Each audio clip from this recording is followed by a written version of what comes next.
Last video we talked about how wool is processed. Now we are going to talk about the different kinds of wool. So wool mainly comes from sheep. Just like there are many different kinds of dogs, there are many different kinds of sheep. Each sheep makes a slightly different type of wool. Some can be thicker, some can be longer, shinier, stronger. The wool in our kit is called merino wool because it comes from a merino sheep, and it is shiny and soft wool. Wool can also come from other animals such as goats, camels, and rabbits, or it can be synthetic or man-made. It's Shani here, and today we are making a hot pad using pre-felted squares for our design. To set up for this project, you will need your bamboo mat, your paper template that is the same size as the large pouch plastic template, and you'll also need this, so keep it nearby. So we'll just put the paper one down, and your bubble wrap, bubbles facing up. Pre-felting means before felting. So our first step is we are going to make our pre-felt. And for this project, you'll need 3 colors. You can choose any 3 that you have lots left of. And you're going to save one color is going to be your actual felt color. The other 2 are going to be your pre-felt. So I'm going to choose dark purple and light blue myself.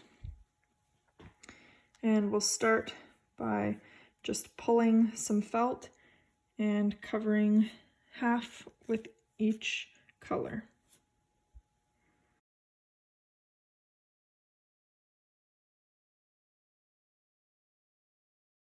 So we did horizontal, now we're going to do vertical. We are ready to wet it down. So we'll put our netting over top, get our warm soapy water, drizzle some on. It's not a very big project, so we shouldn't need too much water.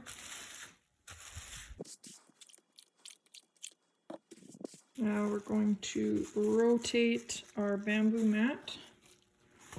And mine's not very soapy, so I'm just going to put a little bit of soap on there, holding my netting down. Now we need to do some rolling. And we're only going to roll it twice. So I'll roll it 50 times one way, then 50 times the other. I finished my first 50. I'm going to unroll it. Carefully take off my netting. Put my netting back on.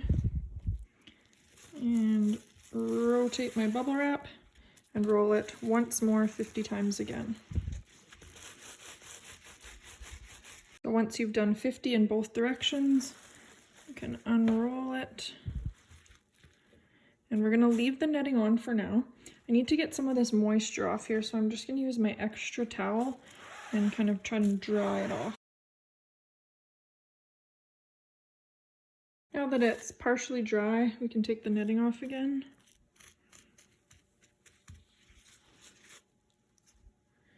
And we're going to try to put it onto our plastic template. So I'm just gonna, it's a little bit bigger than my plastic template, but that's fine. I'm just gonna roll it like that and set it aside to dry. Next, we can take out our small pre-felting template. We're finished with that. Now we need the large square. Mine has a little bit of water on it, but that's okay. Now we can put our bubble wrap back down. We are going to make our main piece of felt now, and I chose yellow because I have lots of yellow left.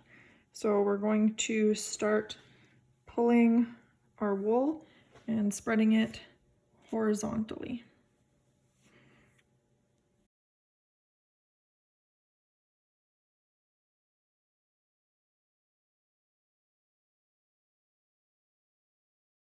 So we have 2 layers, one horizontally, one vertically. We're going to do that same thing once more. So one more layer horizontally and one more layer vertically.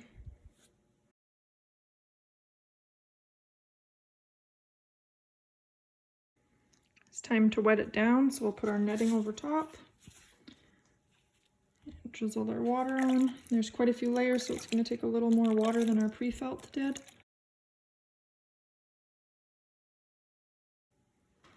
We are just going to roll it once in either direction, same thing that we did for the pre-felt.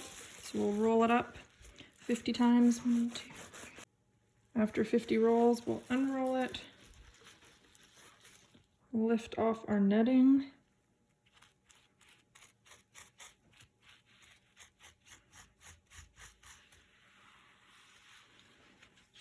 replace the netting, rotate your bubble wrap,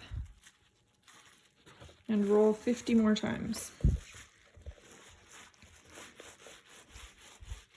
After you've rolled it in both directions 50 times, you can unroll it. Ooh. Take off your netting.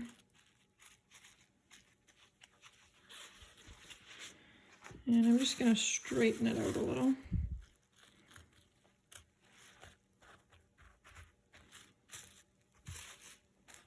So you'll notice the edges are really rough and bumpy.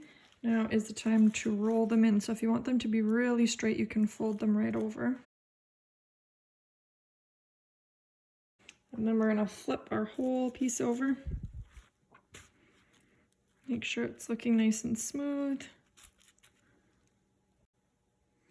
I'm going to drag my bubble wrap with my piece on it off to the side.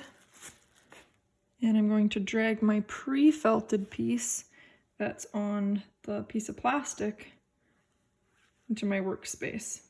Now you'll need scissors for this part. And what we're going to do, it's okay if it's still wet, mine's pretty wet. If you want, you can wait till it's more dry. It is a little tricky to work with because it's so thin, but let's just have a look. So I'm going to flip it over. I like this side better. I'm going to cut squares. So first I'm just going to square off this edge, and then I'm going to cut strips and make them into squares. So I think I'll get about 2 strips worth of the purple.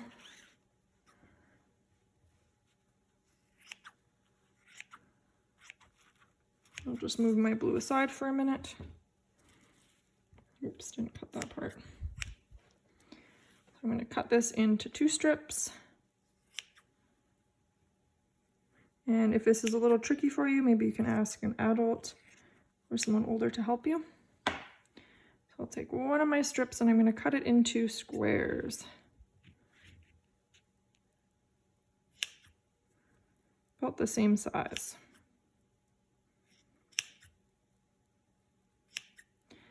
I'm going to continue doing this with the rest of my felt.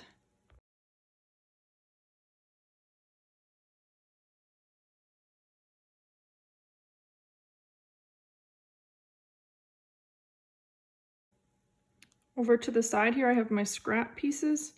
I'm just going to get them out of my workspace so I have a little more room. And I'm going to put all of my squares onto my bubble wrap, and I'll slide my yellow felted piece back on. So now I'm just going to place these squares however you like, so you can make a design with them. You can make a pattern. It's totally up to you how you want to use them.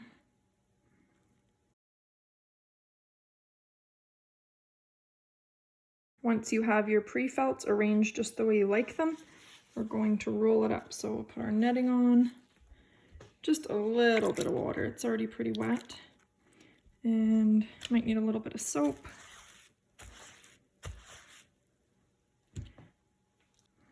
Now we'll start rolling. So we're going to continue that process of rolling 50 times, unrolling it, taking off your netting, doing any readjusting if you need to, putting your netting back on, and then flipping your bubble wrap and rolling it another 50 times. So you're going to continue that for 5 minutes. After 5 minutes of rolling in alternating directions, you can unroll it, take off your netting, and just check and see if the fabric's holding in one place. So it's not all the way fused, but it's holding pretty good. If yours is moving around quite a bit, you might need to keep rolling. But if it looks like it's going to hold, then you can switch to a new method. So I'm going to do the drop and scrunch method. So first I'm going to dip it in my warm soapy water. If your water's cold, you'll need to warm it up. Take out some of the water. And I'm going to get some soap on my hands because it's not that slippery. And I'll start dropping.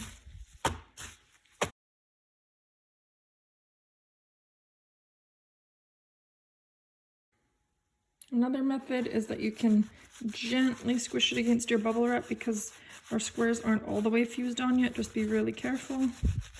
Just don't want any of them to get rubbed all the way off. And so you're going to drop or scrunch or a combination, or if you want, you can continue to roll for another 3 minutes. After 3 minutes of scrunching or dropping or rolling, you can put it back on your original template. And if yours is ripped at the bottom, you can just use the piece of paper. And you can see that it is starting to shrink.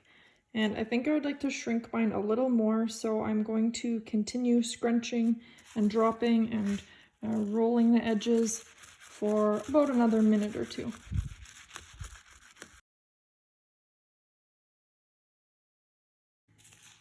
So after another minute or two, I like this size a little better, and I want my hot mat to be a little bit thicker because it's going to protect the table or the counter from heat. So if you want, you can keep making it smaller if you want it a little thicker. If you like it how it is, you can go to the sink and rinse out the soap. You can just flatten it out and stretch it out to dry. You can use it as a hot mat for hot pans. If you don't want to use it as that, you can just have it as a picture, maybe to hang up, or you could give it to someone as a gift. Join me next time to make a pouch.